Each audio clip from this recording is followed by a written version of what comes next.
বৰ্তমান পৰিস্থিতি আপোনালোকে দেখিছে নৰ্মেল গোটেইখিনি নৰ্মেল চলি আছে।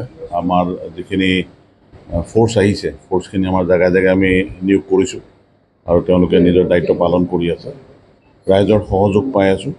স্থানীয় ৰাইজৰ যিটো আমি সহযোগ পাইছোঁ সঁচাই মই তেওঁলোকৰ শলাগ ল'বই লাগিব, কাৰণ এই গোটেই প্ৰক্ৰিয়াটো আমাৰ তদন্ত প্ৰক্ৰিয়াটো সুন্দৰভাৱে আগবাঢ়ি আছে আৰু এতিয়ালৈকে আমি 9জন এৰেষ্ট কৰা হ'ল আৰু চিনাক্তকৰণ কৰা হৈছে প্ৰায় প্ৰত্যেকজন।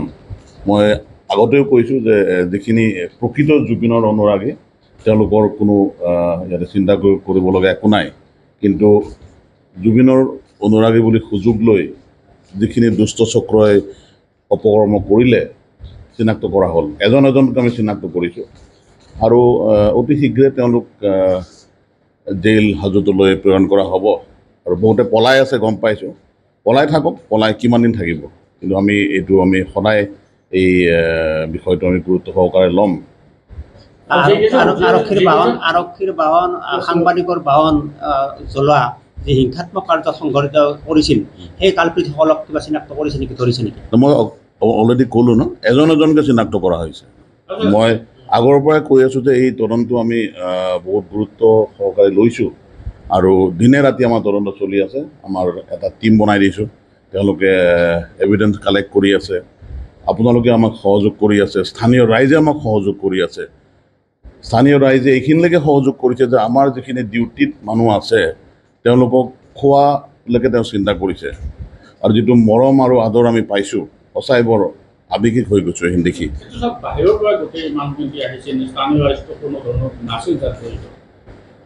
স্থানীয় ৰাইজ আছিলে, অহাটো স্বাভাৱিক।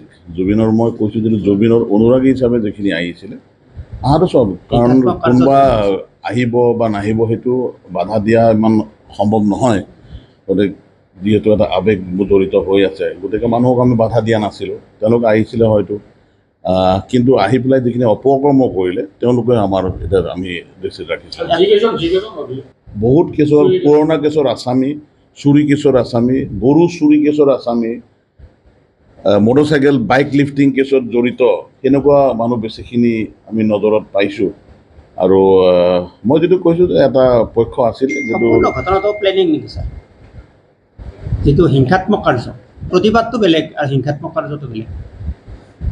না, প্লেনিং বুলি মানে এটা যিহেতু এটা বাতাবৰণ আছিলেই, তেওঁলোকে সুযোগ ল'লে এই বাতাবৰণটো যে কৰি পেলাই হয়তো অস্থিৰ কৰিব পাৰে নেকি, তেওঁলোকতো সফল নহ'ল। কিন্তু আমি যিটো দেখিছোঁ, কিন্তু তেওঁলোকৰ যিটো মানসিকতা সেইটো বৰ এইটো মানে মই এটা এনেকুৱা এটা আচৰিত এটা দেখিছোঁ যে এটা আমি গ্ৰুপ এটা পাইছোঁ, গ্ৰুপটো বনাইছিল বিশেষকৈ এই ঘটনাটোৰ কাৰণে। যেতিয়া তেওঁলোকে গম পালে যে আপোনালোকৰ প্ৰেছৰ যোগেদিয়ে কিছুমান বস্তু গম পালে যে যেতিয়া সেই কনভয়টো আহি আছিলে এইটো লাইভত দেখাই আছিলে যে অমুক জেগা পালে পৰ্যায়ক্ৰমে, গতিকে তেওঁলোকে কিছু সময় 3 ঘণ্টামান যিহেতু গুৱাহাটীৰ পৰা আহিবলৈ সময় পালে, সেই সময়ছোৱাত তেওঁলোকে প্লেনিং এটা নকৰা নহয়।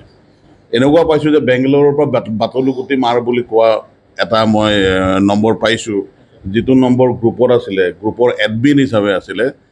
আমি যেতিয়া লোকেশ্যন চালোঁ, তেওঁৰ লোকেশ্যন আছিলে বেংগলোৰত, আৰু তেওঁ এনেকুৱা কৰি আছে যে মই আছোঁ, এতিয়া ৰাইজে বাটলুগুটি মাৰিব লাগে, এইটো আইডেণ্টিফাই কৰা হৈছে। গতিকে এনেকুৱা এটা মানে ছ'চিয়েল মিডিয়াৰ যোগেদি এনেকুৱা এটা মানে তেওঁলোকে বাতাবৰণ ক্ৰিয়েট কৰিলে, এইটো সঁচাই বৰ এইটো চিন্তাৰ বিষয়। এইটো আমি ভৱিষ্যতলৈ আমি সজাগ হ'ব লাগিব। ছাৰ যি কেনেকৈ তেওঁলোকৰ পেট্ৰল থাকিব, মেচ থাকিব, এইবিলাক তদন্তৰ বিষয়। এইবিলাক মই এতিয়া এইটো কথা আলোচনা কৰাটো বৰ ঠিক নহ'ব। আমি সেই বস্তুটো চিন্তা কৰিছোঁ, আমি প্ৰমাণো পাইছোঁ, আমি আইডেণ্টিফাইও কৰিছোঁ আৰু তদন্ত সঠিক দিশত আগবাঢ়িছে। ৰাজনৈতিক ষড়যন্ত্ৰ থাকিব পাৰে না, মই এইটো কমেণ্ট এতিয়া নিদিওঁ এইবিলাক, কাৰণ আমি তদন্ত লৈ আমি ইণ্টাৰেষ্টেড। এতিয়া আমি তদন্ত যাতে সঠিক দিশত আগবাঢ়ে, অকল তদন্তই নহয়, এই দোষীকেইজনে যাতে শাস্তি পায়। কোৰ্টত তদন্ত কৰিবলৈ চাৰ্জশ্বিট দিয়াটো এটা বিষয় নহয়, কিন্তু চাৰ্জশ্বিট দিয়াৰ পিছত সেই আসামীজনে যাতে শাস্তি পায়। মই নস্যাৎ কৰিম, এইটো এটা ভিত্তিহীন কথা। মই আগতেও কৈছোঁ গোটেইখিনি বস্তু নিয়মৰ মাজতে হৈছে আৰু গোটেই প্ৰমাণখিনি আপোনালোকে মোক দিছে, গোটেই পৰ্যায়ক্ৰমে আপোনালোকে দেখিছে কোনে কি কৰিছিল, কি চিটুৱেশ্যন আছিলে, কোনে কি কৰিলে ছাডেনলি, কেনেকৈ শিলগুটি মাৰিলে, শিলগুটিৰ বৰষুণৰ নিচিনা শিলগুটি মাৰিছে। গতিকে যেতিয়া তাৰ পিছত হয়তো যিবিলাক পৰ্যায় মানে আমি পন্থা ল'লোঁ, সেইখিনি নিশ্চয়কৈ আমাৰ এটা লফুলি আমি কৰিছোঁ। আমাৰ আৰক্ষীৰ 40জন আহত হৈছে। আমাৰ IGP ল and order sir, IGP BTAD sir, তেওঁলোকৰো জখম হৈছিলে আৰু এতিয়া ক্ৰমান্বয়ে সুস্থ হৈছে।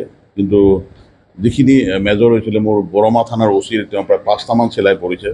ঠিক তেনেকৈ মোৰ বৰবৰী থানাৰ এজন অফিচাৰৰো প্ৰায় 4টামান চিলাই পৰিছে। গতিকে হয়, মোৰ এটা মই ইয়াতে ৰিষ্টত মোৰ আঘাত হৈছিলে আৰু মোৰ শিলগুটি সেইবিলাক আমি ভাবাই নাই, কাৰণ এতিয়া পৰিস্থিতিটো যিহেতু নিয়ন্ত্ৰণৰ মাজত আহিছে, আমি মেইন ফ'কাছটো আমাৰ এইটো। আৰু মই ধন্যবাদ দিব লাগিব যে আপোনালোকে আমাক বহুতখিনি সহযোগ কৰিছে। স্থানীয় সাংবাদিক হিচাপে আপোনালোকৰ যিটো মই ছাপৰ্ট পাইছোঁ, সেইটো সঁচাই শলাগিব লাগিব। আৰু আপোনালোকৰ অবিহনে কিজানি চিটুৱেশ্যনটো আমি ইমান কণ্ট্ৰল কৰিবলৈ নোৱাৰিলোহেঁতেন।